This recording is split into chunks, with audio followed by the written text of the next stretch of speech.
যেখানে কোনো উপায় নেই সেখানে তো আসলে ট্রমা কাজ করে আমরা কতদিন থাকতে পারবো। আমার কাছের মানুষরা জানে আমি অনেক স্লো কাজ করি। আমার মনে হয় সবসময় স্ক্রিনে থাকলে দর্শকদের ভালোবাসা বা ওই আবেদনটা একটু কমে কমে যায়। এই হাউসটাতে এতদিন ধরে আমরা কাজ করি, হঠাৎ এত বছর পর কমপ্লেন আসলে প্রথম দিকেই আসা উচিত ছিল। আমি খুব অবাক হয়েছি। আমি সবার মতোই, সব শিল্পীদের মতোই ভীষণ অবাক হয়েছি।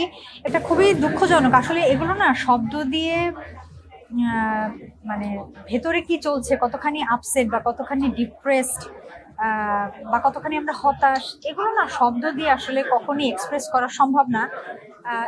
একজন মানুষ হিসেবে অবশ্যই, বা একজন নাগরিক হিসেবে যে ধরনের দুঃখ বা হতাশা থাকে, আমারও একই রকম ভাবেই আছে। এখন কি করব, আমরা তো অনেক সমস্যার মধ্যে দিয়েই যেতে হচ্ছে। ইনশাল্লাহ সব ঠিক হয়ে যাবে।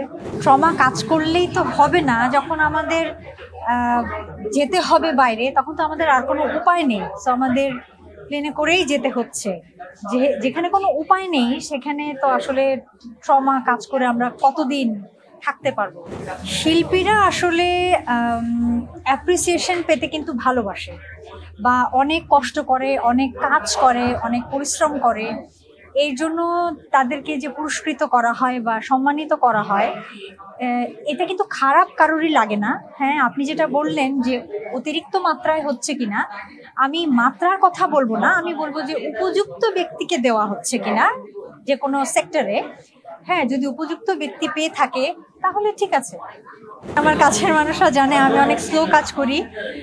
আমি কাজ করি অনেক বছর ধরে। এটা অনেকেরই যারা আমাকে নতুন নতুন হয়তো চিনছেন, নিউ জেনারেশন, একদম ছোটরা, তারা অনেকে মনে করেন যে আমি একদম নিউ জেনারেশন না। আমি লাক্স চ্যাম্পিয়ন হয়েছিলাম 2002-এ। তো তখন থেকে আমি কাজ করছি, মানে প্রায় 25 বছরের বেশি, যদি আমি গানটাকে ধরি 25 বছরের বেশি। তো তখন থেকে, প্রথম থেকে আমি খুব অল্প পরিসরে কাজ করি, কিন্তু আমি চেষ্টা করি যে আমার কাজগুলো যেন আমার ভক্তদের বা আমার অডিয়েন্সের মনে থাকে দীর্ঘদিন, 10-12 বছর পরও যেন মনে থাকে। তো এইভাবেই কাজ করি। শরতের জবা আমার গত বছর রিলিজ হয়েছে, যেটা আমার প্রোডাকশনেরই, আমার ডিরেকশন, আমি অভিনয় করেছি অনেক বছর পর। দুর্গাপূজাতে রিলিজ হয়েছিল গত বছর। না, তারপর আর বলার মতো আমি তেমন কিছু করিনি। যখন বলার মতো হবে তখন নিশ্চয়ই, কি বলবো, গোপনে কাজ করতে পছন্দ করি। যেমন শরতের জবা যখন করেছি, প্রি প্রোডাকশন বা শুটিং বা পোস্ট প্রোডাকশন কেউই কিন্তু জানতো না আসলে। শরতের জবা সংশ্লিষ্ট মানুষরা ছাড়া কেউই জানতো না। যখন আমি প্রমোশন করেছি তখন সবাই জানতে পেরেছে। তো এরকমই আমি একটু চুপচাপ কাজ করি। বলার মতো কিছু নেই। না, আমার কাজ নিয়ে নাই, কিন্তু অনেকেই জিজ্ঞেস করে আমি কেন সবসময় এত কম কাজ করি, তারা আমাকে দেখতে চায়। তো আমার কথা না অন্যরকম, যে আমার মনে হয় সবসময় স্ক্রিনে থাকলে দর্শকদের ভালোবাসা বা ওই আবেদনটা একটু কমে কমে যায়। এটা আমার ব্যক্তিগত মতামত, আমি জানি না, সবাই একমত নাও হতে পারে। আমি এই জন্য সবসময় স্ক্রিনে থাকতে চাইও না। উত্তরা যে হাউসটার কথা বলা হয়েছে সম্ভবত লাবণী 4, তাই না? সম্ভবত।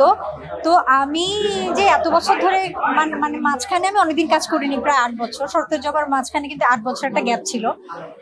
আমিও এই হাউসটাতে অনেক শুটিং করেছি, মানে আমিও এতদিন ধরে শুটিং করেছি। অনেক স্মৃতি, অনেক মেগা সিরিজ, অনেক খণ্ড নাটক আমি করেছি। আমি জানি না তখন তো এরকম কমপ্লেইন আশেপাশের লোকজন করেনি, বা আমরা যে খুব বিরক্ত করতাম আশেপাশে যারা প্রতিবেশী ছিল তাদেরকে, অতটাও আমার মনে পড়ে না। আমরাও তো ঢাকা শহরেই থাকি, তো আমরা তো জানি কিসে মানুষের অসুবিধা হয়, কিসে মানুষের হয় না। হ্যাঁ, মাঝে মাঝে রাস্তাঘাটে শুটিংয়ে হয়তো একটু ট্রাফিক হয়ে যায়, কিন্তু এটা তো হাউসের কথা বলা হয়েছে, এটা রাস্তার কথা বলা হয়নি। আমি খুব অবাক হয়েছি। আমি সবার মতোই, সব শিল্পীদের মতোই ভীষণ অবাক হয়েছি। এবং অবাকের থেকে আরো যেটা হয়েছে, আমি একটু দুঃখ পেয়েছি যে এতদিন কাজ করলাম, কই কেউ তো কমপ্লেন করলো না। হ্যাঁ, টুকটাক কমপ্লেন না, এই যে আপনি এখানে প্রোগ্রাম করছেন না, টুকটাক কমপ্লেন হয়তো এই প্রোগ্রামেরও হবে। হ্যাঁ, এটা হয়, সবার তো সবকিছু ভালো লাগে না। কিন্তু এই হাউসটাতে এতদিন ধরে আমরা কাজ করি, হঠাৎ এত বছর পর কমপ্লেন আসলে প্রথম দিকেই আসা উচিত ছিল। প্রতিবেশীরা যদি অপছন্দ করতো বিষয়টা, তারা প্রথম দিকেই বলতে পারতেন। এত বছর পর এটা কেমন যেন, জানি না আসলে।